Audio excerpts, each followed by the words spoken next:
नमस्कार, आपका स्वागत है। आज हम आए हैं डैफोडिल्स हॉस्पिटल जो कि आर्टेमिस का है गुरुग्राम में। वुमेन डे का यहाँ पे सेलिब्रेशन चल रहा है।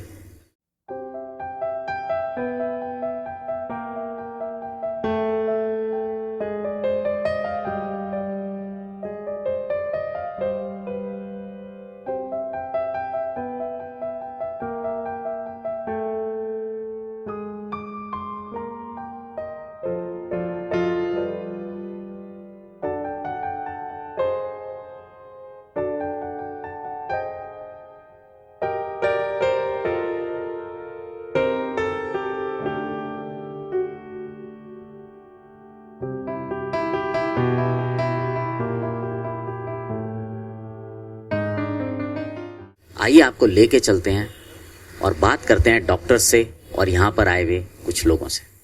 सो लिसनर्स, अब हमारे साथ डॉक्टर रमनदीप कौर हैं। डॉक्टर रमनदीप कौर, आपका स्वागत है रेडियो द्वारका में। मैम, मैं एक चीज़ जानना चाहता हूँ, फॉर वीमेंस पूरी ज़िंदगी में एचबी लेवल बहुत इंपॉर्टेंट होता है। जी। तो कितना रहना चाहिए और उसकी क्या इंपॉर्टेंस है? जी, सो देखिए, नॉर्मल हीमोग्लोबिन एडल्ट वेमेन में 11 से, जनरली हमारी इंडियन पॉपुलेशन में 11 से 13 ग्राम्स % नॉर्मल है। बहुत इम्पॉर्टेंट है हीमोग्लोबिन लेवल का, मतलब हमारे ब्लड का लेवल कितना है एंड हमारी ऑक्सीजन कैरिंग कैपेसिटी कितनी है। ये बहुत ज़रूरी है कि वेमेन इसको इम्प्रूव करे। जनरली क्या होता है कि लेडीज़ अपनी डेली रूटीन में इतनी बिजी हैं, अपनी फैमिली में इतना बिजी हैं, अपने खाने पे ध्यान नहीं देती हैं, डाइट पे ध्यान नहीं देती हैं, तो हीमोग्लोबिन लेवल कम हो जाते हैं। सो एनर्जी लेवल्स कम हो जाते हैं। वो प्रॉपर जितना अपना देना चाहती हैं वो दे नहीं पाती, बिकॉज वीकनेस होती है बॉडी में। सो अगर वो अपनी डाइट पे ध्यान दे, आयरन रिच डाइट ले, तो वो अपने ऊपर भी अच्छे से काम कर पाएगी और अपनी फैमिली का भी ध्यान अच्छे से रख पाएगी। तो it is very very important. Thank you doctor.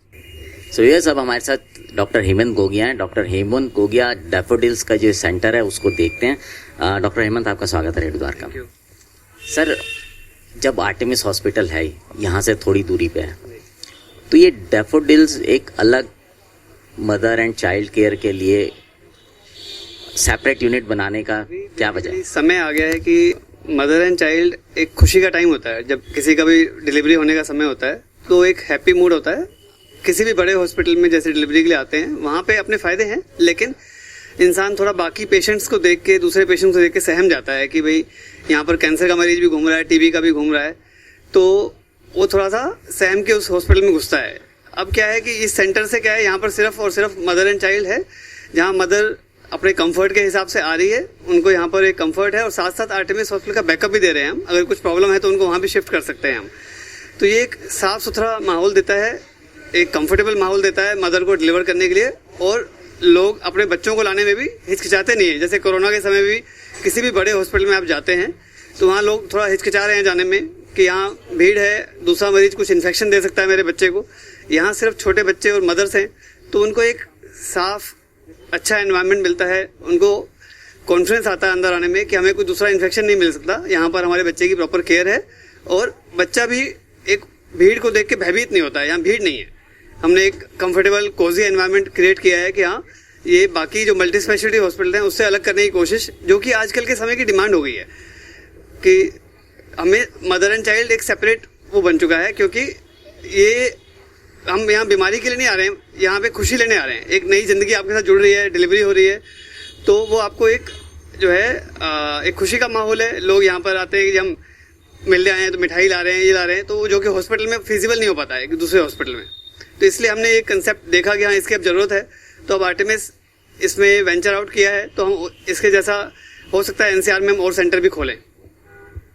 Thank you, thanks a lot sir. अब हमारे साथ डॉक्टर किरण अरोड़ा हैं। डॉक्टर किरण अरोड़ा डैफोडिल्स में फर्टिलिटी एक्सपर्ट हैं। डॉक्टर किरण, आपका स्वागत है रेडियो द्वारका में।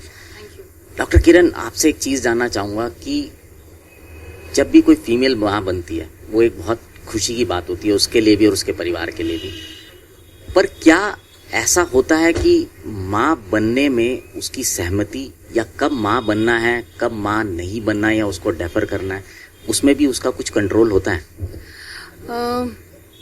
ये बहुत ही अच्छा क्वेश्चन है। हाँ भी और नहीं भी। कुछ सेक्शन ऑफ महिलाओं में है और कुछ में नहीं है, और हमें उन्हीं सेक्शन को देखना है जिनके पास ये कंट्रोल नहीं है। जिनके पास कंट्रोल है और वो अपनी इच्छा से माँ बन रही हैं, उनके लिए इससे बेहतर कोई बात नहीं है। और उनको भी हम फैसिलिटेट करने के लिए यहाँ पे हैं कि जो माँ बन गए हैं, अपनी खुशी से बन गए हैं, उनकी प्रेगनेंसी कैसे देखनी है, कैसे आगे तक चलानी है, कैसे डिलीवरी होनी है, कहाँ पे होनी है, ये सब उनको ज्ञान हो। पर जो माँ नहीं बनना चाहते वो भी अनटाइमली ना बने, ये भी हमारी ड्यूटी है उनको समझाना कि वो कैसे प्रिवेंट करें। फॉर एग्जाम्पल कि क्या कॉन्ट्रासेप्शन यूज करें, क्या उनके लिए क्या ठीक है, उनके पार्टनर के लिए क्या ठीक है, कि क्या वो कॉन्वर्सेशन कर चुके हैं अपने हस्बैंड के साथ, पार्टनर के साथ। तो ये एक बहुत शाय सब्जेक्ट है, लोग बात नहीं करते इसके बारे में। They just go with the flow कि जो हो रहा है होने दो, और थोड़ा आधा सुना पड़ा सुना कि शायद ये गोली इस्तेमाल करना ठीक नहीं है, या मैं अपने पार्टनर को कैसे बोलूं कि मुझे नहीं चाहिए प्रेगनेंसी। तो ज़्यादातर महिलाएं इस चीज़ का शिकार हो जाती हैं और बिना चाहे भी प्रेगनेंसी आ जाती है। हम एज डॉक्टर्स इस चीज़ को भी एड्रेस करना चाहते हैं, कॉन्ट्रासेप्शन को, कि वो कंट्रोल वुमन के हाथ में हो, वो डिपेंडेंट ना हो पार्टनर पे कि वो अगर बैरियर मेथड को यूज करेंगे तो प्रेगनेंसी होगी। नहीं, तो उनके पास ऑप्शन होने चाहिए कि मैं पिल यूज कर सकती हूँ, इंजेक्शन यूज कर सकती हूँ। ये नॉलेज ये देना हमारा फर्ज है, और वुमेन को बताना कि नहीं, ये आपकी इच्छा से ही प्रेगनेंसी होनी चाहिए, आपकी इच्छा के विरुद्ध नहीं होनी चाहिए। अगर वो हुई तो ना वो बच्चे के लिए, ना वो फैमिली के लिए, ना उनके लिए अच्छा रहेगा। तो फर्टिलिटी को कंट्रोल उनके अपने हाथ में हो, करना भी और ना करना भी। Thank you doctor, thanks a lot. मेरे साथ डॉक्टर राजीव छाबड़ा हैं। Doctor Chhabra chief of paediatrics हैं आर्टेमिस हॉस्पिटल में। सर, इस विमेंस डे पे हम लोग यहाँ पे आए हैं डैफोडिल्स में। मैं सर आपसे एक चीज़ जानना चाहता हूँ कि जो वुमेन हेल्थ है उसके अराउंड जो अवेयरनेस है उसकी कितनी ज़रूरत है अभी हमारे देश में? I think first of all I would like to wish each and every woman a happy Women's Day, not only today but every day and always. This is in our ethos, which is being reflected in our leadership as well. We are led by women in all spheres. So your question is very right. What you said is we need to increase the level of awareness at every step. Consider this menstrual hygiene. After this movie, I think general awareness is increasing, and many industries are coming up forthright in providing good menstrual hygiene to the females. In fact, it is being included into school curriculum as well. A bit of lifestyle is also related. In few years ago, I used to see the onset of menses somewhere around 12 to 13 years, which was a norm in our books. But currently what we are seeing is, because of increased hormones in the diet and other things, the age of menses is advancing. So nowadays what we are seeing is menarche, which is onset of menses somewhere around 8 to 9 years of age, which is very startling and surprising. To increase the awareness in kids, we need to definitely include into social curriculum. Not only that, then a female require this awareness about each and every aspect, which include maternity aspect. So it should be part of adolescent education. The involvement of sex, what is the safe sex, what age should be considered as a safe sex.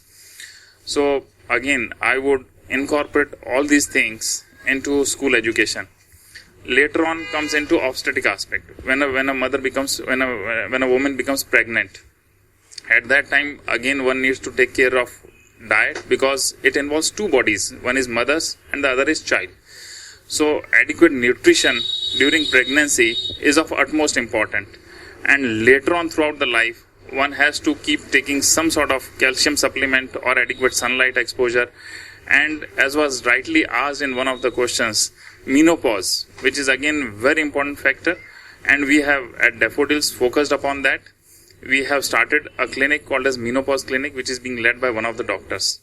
So I think we are working on each and every aspect to make the women comfortable. One important aspect which I would want to cover upon, which we are focusing, is for prevention of cervical cancer. Cervical cancer is one of the most significant cancer in females.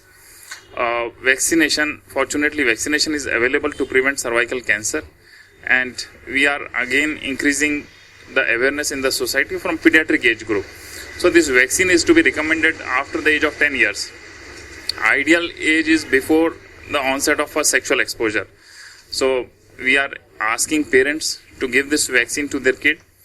Not only that, regular pap smear screening is being advised for prevention of cervical cancer later on in life. So these are few things which we at Daffodils and Artemis are focusing upon. Thank you sir, thanks a lot. Thank you. जैसा कि हमने यहाँ पर doctor से बात की, doctors ने बताया कि कितना ज़रूरी है हीमोग्लोबिन का लेवल अपना मेंटेन करना। उसके अलावा किस तरह की चीज़ें हैं जो महिलाओं को ध्यान रखनी चाहिए। इस वुमेन डे पे हम सिर्फ यही कहना चाहेंगे कि महिलाएं जो होती हैं वो किसी भी परिवार की रीढ़ की हड्डी होती हैं। हम सबका फ़र्ज़ बनता है कि उनका ध्यान रखें, और महिलाओं से विनम्र निवेदन है कि वो भी अपनी हेल्थ का ध्यान रखें, क्योंकि परिवार की जिम्मेदारियों को उठाते उठाते कहीं ना कहीं उनकी हेल्थ बिल्कुल आखिरी में चली जाती है। अब आपसे विदा लेते हैं, बने रहें रेडियो द्वारका के साथ।